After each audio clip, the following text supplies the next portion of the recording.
Hi guys, I'm FyMiT and today I want to show to new players some basic steps on how to play Mindbug. I just recorded a game that I played against the AI and now I'm going to talk about every move I made and the reason behind it. Before I start, I want to explain two phrases I'm going to use frequently. The first one is winning the board and the second one is winning the race.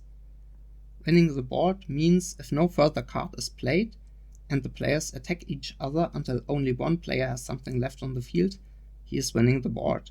And winning the race means that if you attack your opponent's life and kill him before he kills you, or kills your cards that can damage him, you win the race. As an example, your opponent has a big creature and you have a small sneaky creature. If you are the one that attacks first, you win the race by killing your opponent, but you would lose the board if you block. If your opponent is the one that attacks first, he wins the race and he wins the board.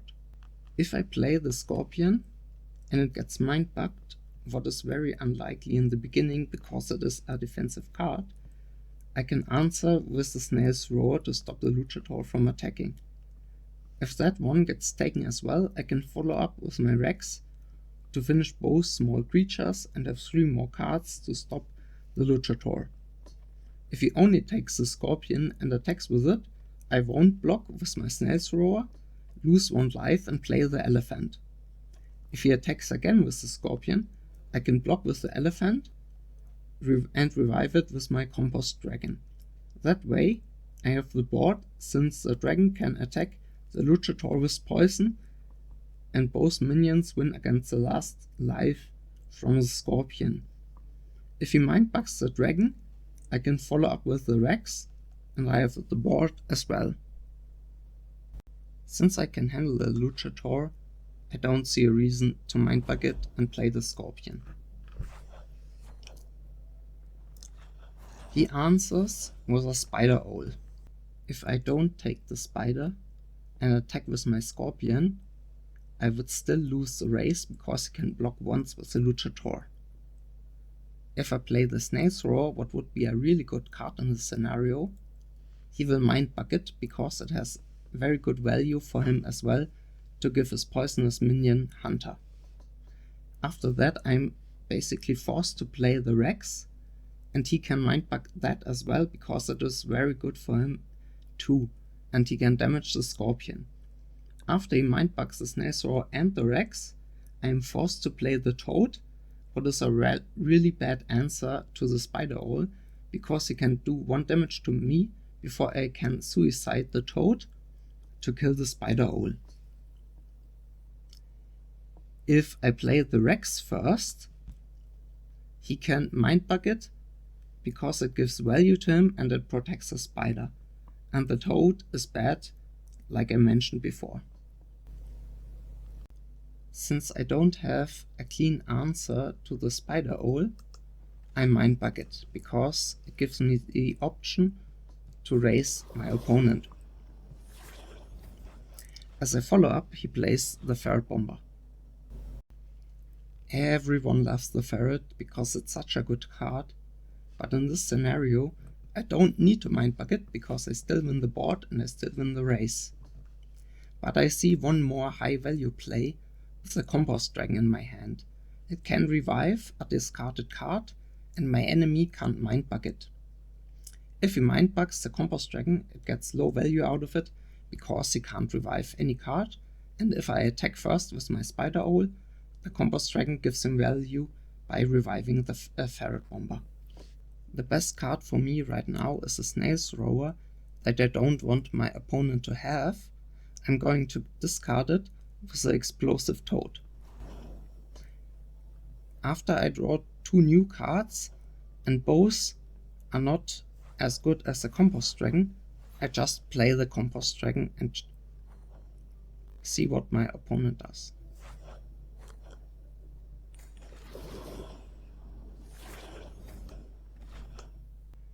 Like just mentioned, he gets bad value out of his mindbug.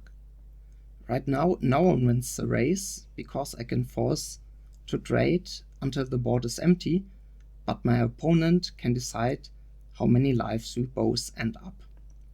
Since I got the Giraffodile, My creatures aren't important, because I will very likely win the board if I survive long enough. I want to use one Rex, since I have 2 in my hand, and don't care if he gets a good Mindbug out of it, because I can play the second one and the board is even, with value still on my side. I really don't need to take his Goblin Werewolf. He can kill my spider, yes, but he still loses 1 life. That's basically the same scenario like I could have had earlier if I played the explosive toad instead of mindbugging the spider. To force this attack, I have to pressure his life. After that, I still win the board by attacking with the scorpion, and he can decide to drop 1 life or does the blocking with the luchador. Instead of attacking with the scorpion, I play the snail hydra, what absolutely makes no sense to me, and I have no idea why I did that. The reason for that is, if he takes the snail hydra, I can't attack with my scorpion anymore, because he just blocks with the luchador and then has an attack with the hydra against 2 minions, and he can clear my scorpion for free, and the Rex loses against the hydra as well. But luckily it doesn't take it. My only chance, if he takes it, would be to attack with my Rex first and sacrifice it for nothing, and then have my scorpion against the 2 minions with power 9. After he plays another spider hole, I have 3 options. First, I can raise him by attacking with the scorpion until he blocked with both creatures, but he can decide if we both drop to 1 life. Second, I can play the Rex that opens the Giraffodile if he mindbugs the Rex, but preferably I want to wait a little bit longer to get more value later on. Or a third option, I can take it for myself, since his answer to the last spider hole was a bad one, and I assume he doesn't have any good answer left. He only has a hunter as answer, and I can force him to attack my spider by going for his life. He plays an axolotl that is just delaying his death, and I can keep pushing to force the Skillerbee to make the attack. His attack is a bad one that puts 0 pressure on me, and I can block with my smallest non-poison creature that kills it. I can force the attack with the Killerbee by going for his life, and I finally attack with the scorpion, what I could have done several turns ago. After he blocks with the luchador, he plays a rhino turtle, what is still smaller than my snail hydra, but still forces a block. And now, after he plays the shield bugs, I won the game. There are multiple ways that guarantee a win, and I really need to mess up to lose. I let it play until it's over.